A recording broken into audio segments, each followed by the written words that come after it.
আবারও চলে আসলাম নতুন একটি ভিডিও নিয়ে আপনাদের মাঝে। তো বন্ধুরা, দেখতে পাচ্ছেন সম্মুখে দিগন্ত জোড়া একটি মাঠ। এই মাঠের দিকে আজকে চলে আসলাম আপনাদেরকে বিশেষ যে জিনিসটা দেখানোর জন্য, সেটা একটু বাদেই আমরা দেখব। তো বন্ধুরা, আপনারা জানেন এখন বর্তমান বাংলাদেশে শরৎ ঋতু শুরু হয়েছে। তো এই শরৎ ঋতুতে মাঝে মাঝে বেশ মেঘলা আকাশ, বৃষ্টির আনাগোনা, শরতের ঢল বলে একটা কথা আছে, যে ঢলটার ফলে দেখুন চাষি ভাইদের অনেক উপকার করে এই বৃষ্টি। আবার কিছু কিছু সময় এই প্রাকৃতিক বা প্রকৃতির বৈরী প্রভাবে ক্ষুদে চাষিরা হোক বা বৃহদাকার চাষিরা হোক বেশ কিছু ক্ষতির সম্মুখীন হয়।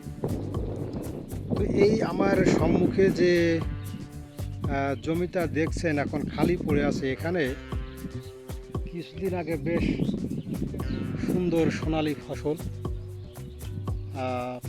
ধান ছিল। সেই ধানগুলো পরিপক্ক হয়ে যাওয়ার কারণে সেগুলো কাটা হয়েছে। এখন এখানে যেহেতু শীতের শুরু, তাই এখানে শীতকালীন সবজি করার জন্য, শীতকালীন সবজি উৎপাদনের জন্য এই জমিটিকে প্রস্তুত করা হচ্ছে। তো পাশাপাশি দেখুন এই যে একটি ধান ক্ষেত, এই 2 দিন আগেই যে শরতের ঢল নামক যে হঠাৎ একটা বৃষ্টি, প্রচণ্ড বেগে ঝড়ো হয় এবং যে বজ্রসহ বৃষ্টি হয়ে গেল, সেই বৃষ্টির ফলে এই চাষি ভাইয়ের দেখুন কি অপূরণীয় ক্ষতি হয়ে গিয়েছে। মানে ধানগুলো পাকার মুখোমুখি প্রচণ্ড ঝড়ো হয়, তখন ধানগুলো মাটিতে পড়ে গেছে। হয়তো এগুলো কিছুটা নেওয়া সম্ভব হবে,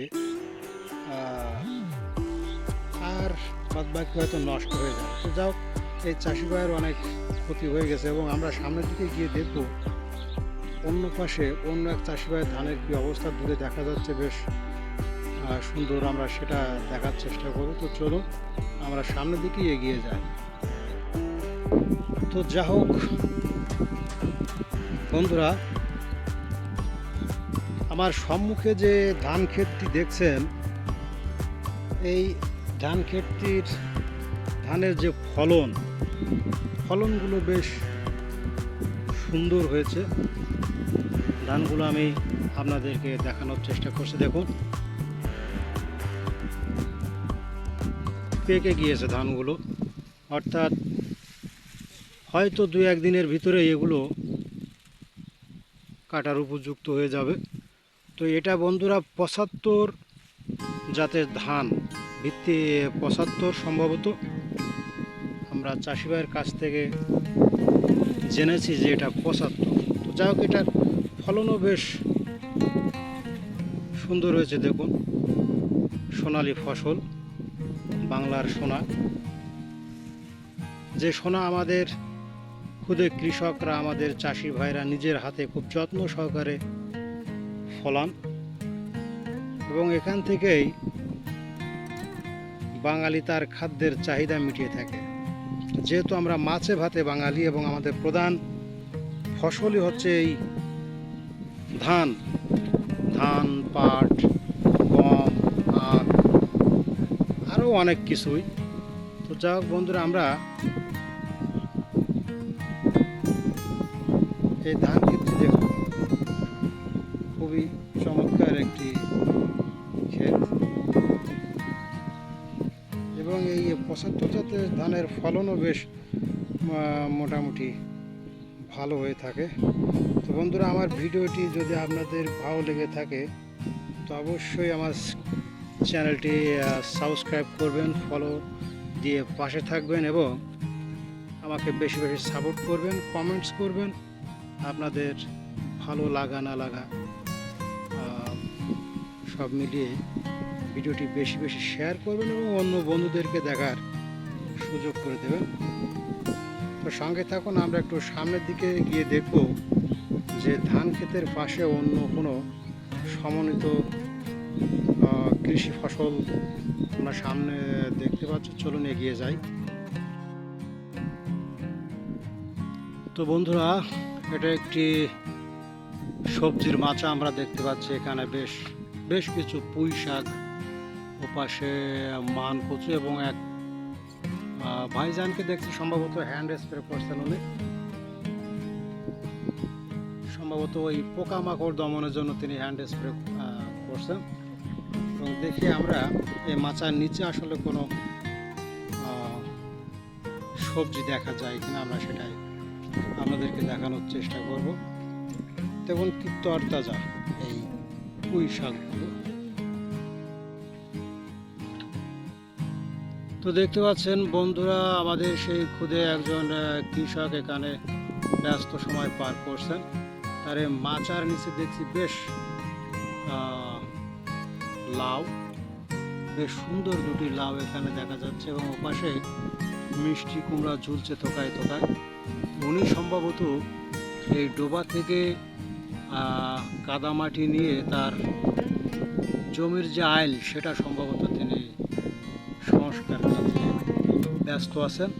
তো বন্ধুরা, আমি আবারও বলছি, আমাদের এই প্রত্যন্ত অঞ্চলের এই ভিডিওটি যদি আপনাদের ভালো লেগে থাকে তো অবশ্যই ভিডিওটি লাইক, কমেন্টস এবং পাশাপাশি শেয়ার করে অন্য বন্ধুদেরকে দেখার সুযোগ করে দেবেন।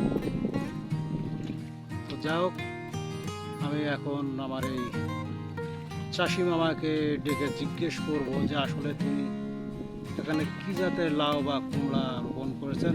হ্যাঁ মামু, হ্যাঁ এদিকে একটু আসেন, একটু কথা বলি। আমরা কথা বলে আপনাদেরকে জানাতে পারবো যে এটা কি জাতের লাউ বা কি জাতের মিষ্টি কুমড়া সে বিষয়ে। এটা হচ্ছে হাইব্রিড লাউ। সরে হাইব্রিড লাউ, হাইব্রিড। হাইব্রিড? হ্যাঁ হাইব্রিড লাউ। এটা হাইব্রিড জাতের লাউ। আর ওই যে দেখছি মিষ্টি কুমড়া তো বেশ ভালো হয়েছে।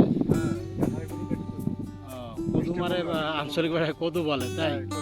যাক, মিষ্টি কুমড়া এবং দুইটাই হচ্ছে হাইব্রিড জাতের। বেশ নতুন ধরন এসেছে নাকি? তারপরে দেখলাম এই কাদামাটিতে বেশ পরিশ্রম করছেন কি এখানে? এই গাছের গোড়ায় নতুন কাদা দিয়ে দিচ্ছি, সার দিতে হবে গাছের গোড়ায়। আর এই যে পাশে দেখলাম আপনার ধান ক্ষেত, এটা কি জাতের ধান? এটা হচ্ছে 75টা। তাই এটা কি কাটার উপযুক্ত হয়ে গেছে? হ্যাঁ, এই তো তাই কি বালাই মুক্ত নাকি কোনো রোগ এটাতে আছে? রোগ তো ধানে থাকবে, ওষুধ দিয়ে দিচ্ছে। ঠিক আছে, আপনি ভালো থাকেন।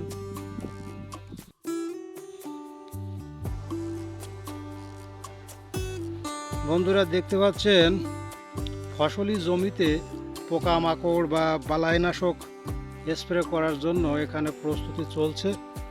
আসলে বর্তমানে ঋতু পরিবর্তনের সঙ্গে সঙ্গেই বিভিন্ন ধরনের নাম না জানা রোগ ব্যাধি বালাই তো ফসলের উপর লেগেই আছে। সেটা থেকে ফসলকে বাঁচাতে হলে, সুরক্ষিত রাখতে হলে কিছু কিছু সময় কীটনাশক প্রয়োগ বাধ্যতামূলক হয়ে পড়ে। তো আপনারা যারা সুস্বাস্থ্যবান ফসল উৎপাদনের জন্য সচেষ্ট, তারা অবশ্যই এগুলো ব্যবহার করবেন। এখানে বেশ কিছু কীটনাশক আমি দেখতে পাচ্ছি। দেখুন বন্ধুরা, এই যে আরও একটি লাউ দেখা যাচ্ছে, বেশ সুস্বাস্থ্যবান এবং লাউয়ের চেহারাটা দেখুন, একদম তরতাজা। তো যাই হোক, এরকম সমন্বিত চাষাবাদ আপনারা করবেন। দেখুন প্রত্যেকটি লাউয়ের ডগায় জালি এসেছে, ফুলও এসেছে। তো এটা ওই উচ্চ ফলনশীল জাতের, যেটা বললো হাইব্রিড জাতের লাউ। ডগায় ডগায় দেখুন কি পরিমাণে জালি পড়েছে। এই যে এখানে আরও একটি জায়গা, হ্যাঁ এই যে আরও একটি জালি, এখানে আরও একটি জালি দেখা যাচ্ছে। এই জালিগুলো কি স্প্রে করা হয়েছে? হ্যাঁ, সম্ভবত এই জালিগুলোতে স্প্রে দেওয়া হয়েছে, মনে হয় পোকামাকড়। এখানে আমরা দেখতে পাচ্ছি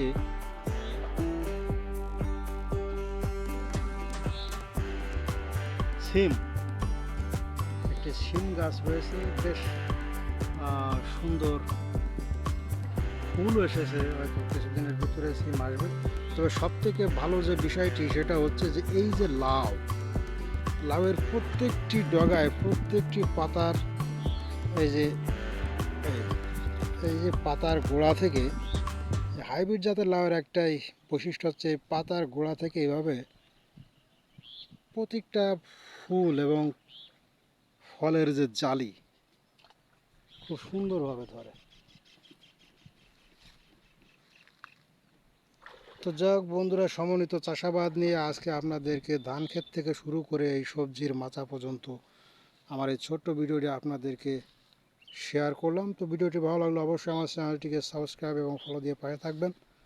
ততক্ষণ পর্যন্ত আবারও নতুন ভিডিও নিয়ে আপনাদের সঙ্গে হাজির হব। সবাই সুস্থ থাকুন, সুন্দর থাকুন। ধন্যবাদ সবাইকে সাথে থাকার জন্য। ধন্যবাদ।